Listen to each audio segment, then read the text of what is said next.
Hi, I'm Lou with another episode of My Car Story. Today we're in Carlisle, Pennsylvania at the Carlisle events, a great car show, the Chrysler National. Check out the description of the video and you can see all the other great Carlisle events. And today I'm with Gary. Gary, what's your last name? Leslie. Gary Leslie. Gary, what year, make, and model did you bring today? It's a 66 Dodge Charger with a 426 Hemi. Not too shabby. Let's take a look at your featured attraction. What's the transmission on this one? It's 4-speed. How long you had it? I've owned this one a little over a year.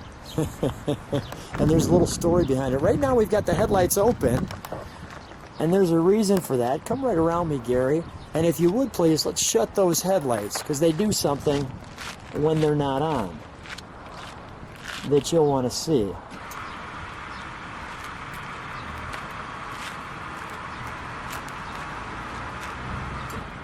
They do that. That is a great look. I think they really did some good moves on this car. The headlights being one of them. That great badge, this bright red color.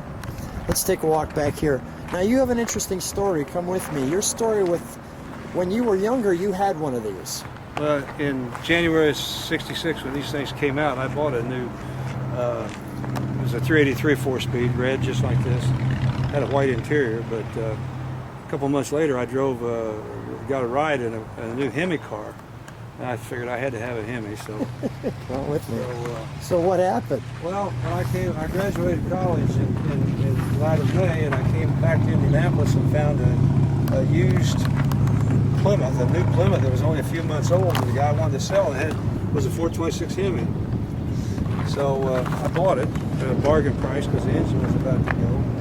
I ended up swapping the whole drivetrains and put the 426 Hemi in the red Charger. Come on back, I want to just show one more body line. Go ahead.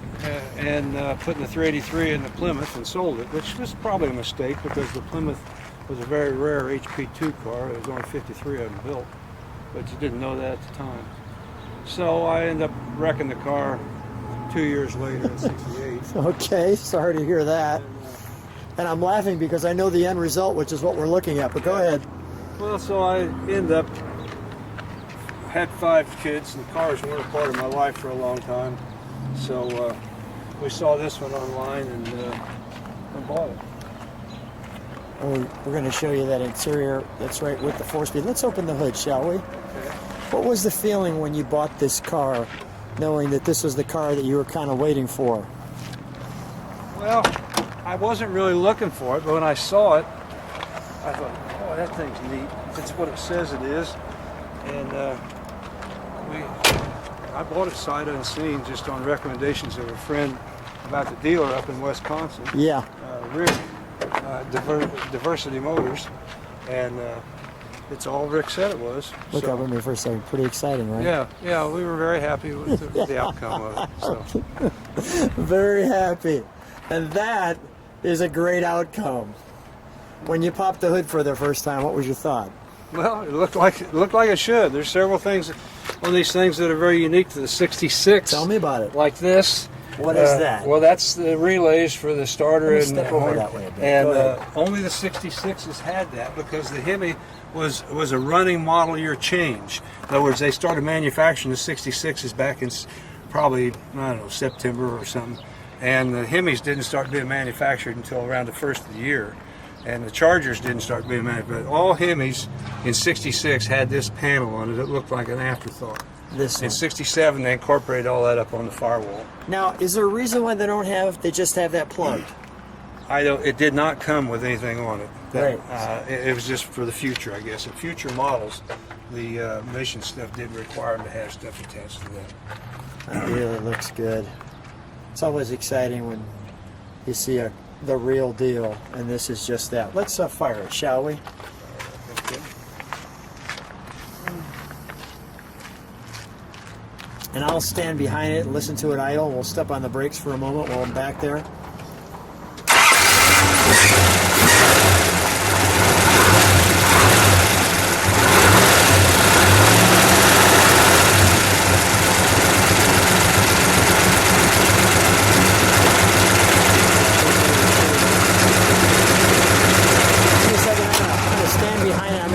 step step on the brakes for a second. Let me listen to it idle for a moment.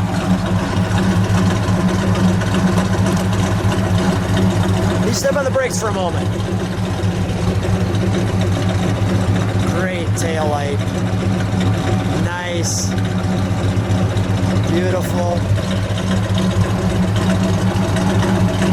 Let's just listen to that for a second.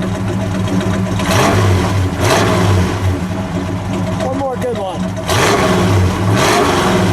Oh, the rocks fly. We're going to turn this one around for you. So I shared with you that we'd show it to you from the back. This is just one of the best back ends I think that the Chrysler division came up with. Great tail light all the way across with the charger spaced out. This wonderful indented badge. The great back window. Notice it's got these coves where the window kind of bows out, and these great haunches that go all the way down like a gutter on your house, catching all the rain. Gary, can we open up the trunk? Sure. Now these bumperettes, were they an option? I think so, yeah. All right. Because all the Chargers don't have them. They're an option. Okay. So we've got the jack instructions. All that trunk, and yet not a lot of trunk space, although that back seat, does it fold down? Yes, or? sir. Okay, great. Just like that, as you can see. The seat's folded. One of them's folded down. Yep. And what is this for right here? Just Air. air. Just circulation. Got it. Just circulation. Got it. Okay, may I go to the interior? Sure. Okay. Thanks for closing that. I do want to, if you can close that one more time. One thing that I do want to show people is, let me show them that quarter with the sun, which is this right here. I think that's just a great look.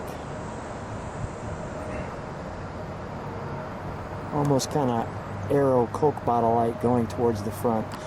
Really nice. All right, let me, really nice styling cue. Let's go to the interior. May I open it? Thank you. So as we open it, you'll see we have these great pieces here. A lot going on. You've got carpet, stainless, padding. This is also padded. The word Charger there. You have a ID tag, the right amount of pedals, and let you take in this instrumentation.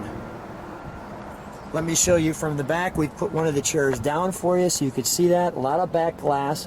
Notice that nicely sculpted rear light back there and your hood. And as we sit in it, you've got your Mopar there.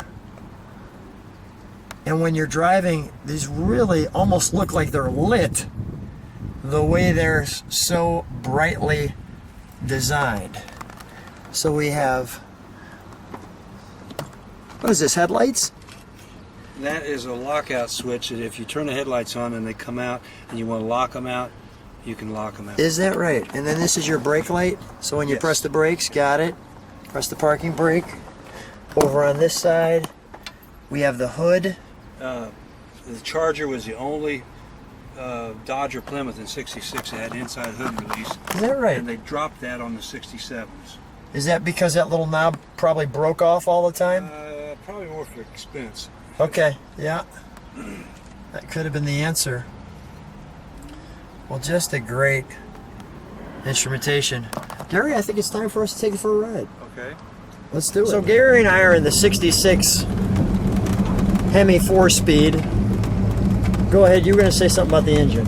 Well, it's completely stock. It's got the stock camshaft in it and the stock carburation, which still is a 10 over 10 to 1 compression ratio. It was designed to run on pretty high test gas that we don't have today.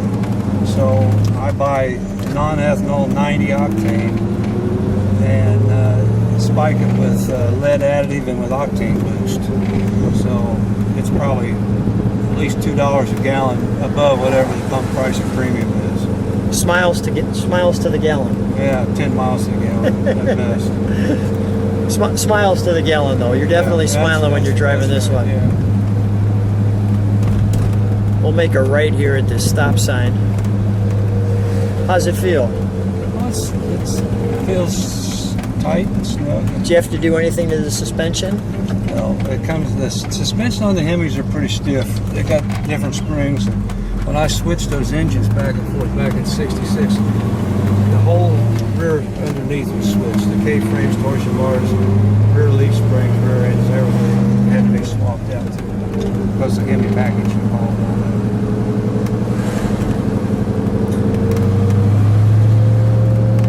Sounds good. We're going to keep going all the way to the end. Yeah, I just changed the exhaust system over the winter because it had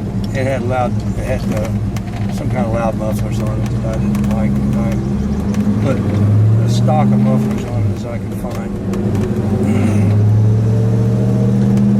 So it's got the true sound to it.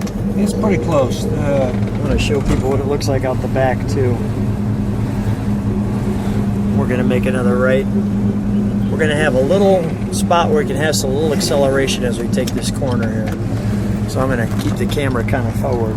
We're going to let that minivan go. Let him get out of the way, so we don't catch him too quick. All right, we're good. What, just first gear? Well, whatever you want. First, second.